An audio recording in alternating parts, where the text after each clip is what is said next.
Hi, I am BS Fitzgerald Conte, and I want to welcome you all to another YouTube channel. Today we're discussing again about a very important topic that has to do with the continent of Africa. Why Africans are poor? Well, a lot of ideas have been broached as per why Africans are poor. Some are saying that Africans are poor because we had our colonial experience. Some are saying that Africans are poor because um, we have a bad government. Some are saying Africans are poor because they are coming from a very poor background. Some are saying Africans are poor because they are this monopoly of knowledge. Are these really the reasons why Africans are poor? Well, to some extent, based on your perspective and perception, you might correct. But let us analyze these things. Why Africans are poor? Now, if you're saying that Africans are poor because we had our colonial experience, yes, of course, these people they came here, they came and exploit us. That is true, yes, and they came with these calories, they came with sugar, all of these things that were very fascinating to Africans, you know, to an extent that we had to give in to their sugar coated vibes in the pretext of giving us education. Yeah, some are saying that Africans are poor because we are having a very bad government. Is that the reason why Africans are poor? Because we have a bad government? Hell no, that's not the reason. Yeah. Now let's say if that's the reason, let me tell you something. The government is just a reflection of an average African. If the government is corrupt, then an average African is corrupt. If the government is bad, then an average African is bad. So let's just forget about those things, man. The government is not the reason why you are poor or why we are poor. Yeah, forget about them. Some will even say that Africans are poor because um they are coming from a very poor background. They are coming from a very poor parents. Is that the reason why Africa? This amazes me, in fact. You know, how can you say because you are coming from a very poor background, so you are going to die poor? Okay, fine. I am not disputing the fact that uh, I mean, you are coming from a very poor background, of course. But must you die poor? Certainly no. Let's say, for an example, in a situation where they say all those who are poor will go to hell, and those who are rich will go to heaven. Are you going to die poor?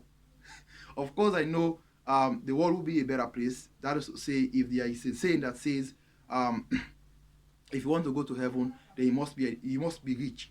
Even though some people will be engaged in a lot of iniquity activities, in the end they want to get rich just to go to heaven. Yeah, but exactly, if that happens, then obviously you won't going to die poor. Yeah, so forget about that. Your parents are not the reason why you are poor. Some are even saying that Africans are poor because there is this monopoly of knowledge. Well, to some extent, you might be right. Yeah, because our professors here, those who have PhDs, those who have masters, they think that they have educated, of course, and there will be no one like them. So when they have the experience, they have it, and no one else will have it. You know, this monopoly of knowledge is very bad in Africa. Once you have this experience, you don't want to teach the next man. You don't want to allow the next man to know, which is very, very selfish, which is very, very bad. Yeah, these are the reasons. Well, from all of these, let us come to a time, let us know why Africans are poor actually. Based on my research, I have 3 tips as per why Africans are poor. But before we go into discussion or to detail, please, I crave on your indulgence to just subscribe to my YouTube channel and give it a thumbs up, leave a comment. Why do you think Africans are poor? Thank you very much. And let's go to the first tip, which is illiteracy. Illiteracy, yes. I know you ask, what do you mean by illiteracy? When I mention illiteracy, people will think that people will try to ask what this man is trying to say. Illiteracy. Africans are illiterate. Is that the reason why we are poor?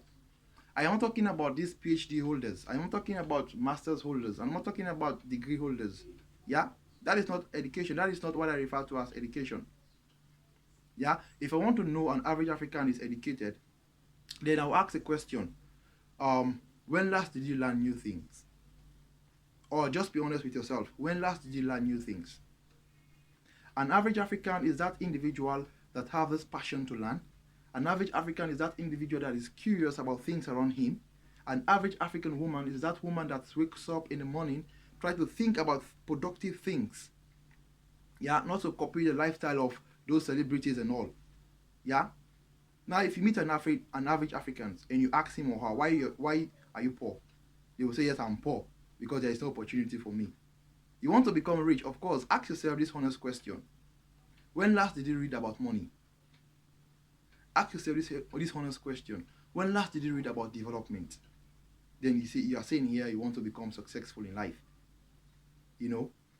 Now, if you look at the African continent and you want to be honest, 95% of those, who graduated from college, they forget about learning. They forget about education. They think what they have, is that is the end of their education. That is why, in fact, when someone come back, to do degree or masters again, you have to start all over again. Is that what you call education? No, that is not education to me. Yeah, we should develop this habit of learning, to know new things. We should be curious about things around us. That is what I mean by education. Yeah. So analyze now within the context of Africa. If we have these people that have passion for reading, that takes us to the second tip, which is dependency. This is unfortunate. Yeah. If you ask an average African, why are you poor? An average Africans will always like to point fingers at someone else responsible for their downfall.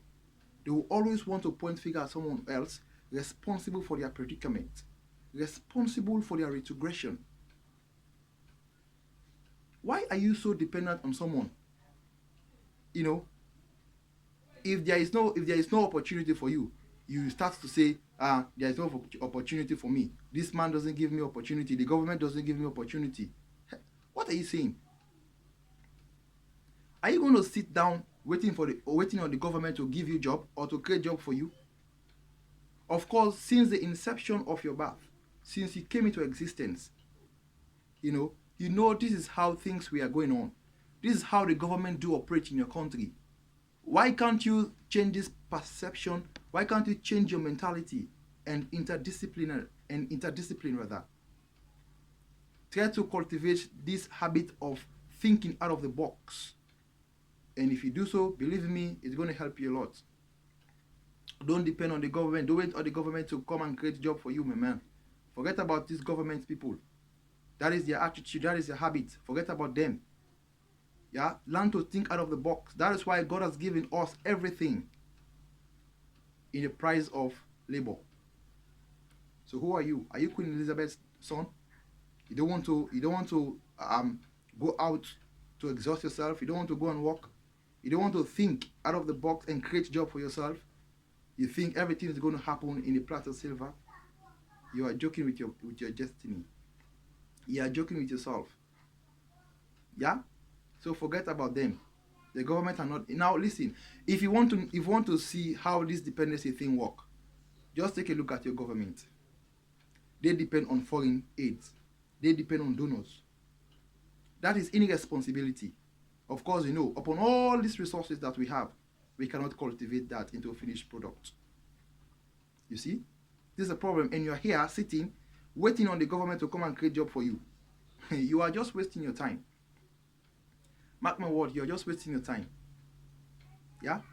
So forget about this government, forget about them. Forget about these people, they will never create a job for you. Yeah? So that takes us to the third tip, which is automatic results or unrealistic expectation. Well, this is what is happening in Africa. Yeah? Africans, they want automatic results. Africans, anything they are doing, they just want to be explored. They think success comes overnight. You have to work with faith, and in the end, you're going to achieve it. An average Africans, you see an average Africans, once he starts to play football, then tomorrow he'll want Barcelona or Liverpool to sign him. An average Africans, once he starts to record some music, tomorrow he wants his album to become famous in the country or in the world. Hell no, that would happen. Cultivate the act of patience and do your work consistently. Depend on God. Obviously, you are going to get it. You are going to be there. This act of unrealistic expectation is what is killing Africans. That is why we are poor here. Yeah? So forget about those people. Forget about them totally and entirely. These are the reasons why Africans are poor. But I just want to give some recommendations, actually. The first one, which is literacy. Of course, Africans, we should cultivate this habit of reading. Now, imagine if you read, these successful people like in the likes of Bill Gates, Steve Jobs, Jack Mans, you know, um, Buffett, and all of these richest people. Read about their experience, read about their biography. Then obviously you put all of these ideas together. Won't you think that you're going to uh, um, become rich in life? Won't you think that you're going to develop your life? Won't you think that you're doing better for yourself? That is it. Africans will lack this habit of reading, and which is very, very wrong, which is very, very bad. That is one reason why we are poor. And secondly, this dependency thing is killing us as a country and as a people. It's killing us. Yeah? We are so dependent to an extent that we want everything to happen, just in the thinking of an eye. We want people to do things for us. We don't even want to go into this physical exertion, of achieving some of these things. Now let me tell you something you don't know. Even if you have the best government, your government have the best economic policy.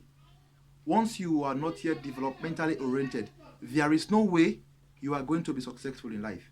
And to shock you more, even if there is a bad system in the world, bad economic system in the world, yeah, even if your government is bad, once you have, determined to be successful in life, then nothing can preclude you not to be successful in life. Take this from me. And the third one, which is unrealistic approach, just be patient, work harder, believe in God, and everything will be easy for you. These are the tips, and I hope that you're going to take this into consideration. I am Bill's Fitzgerald Junior Conte, and I'll be seeing you in my next video. Thank you very much.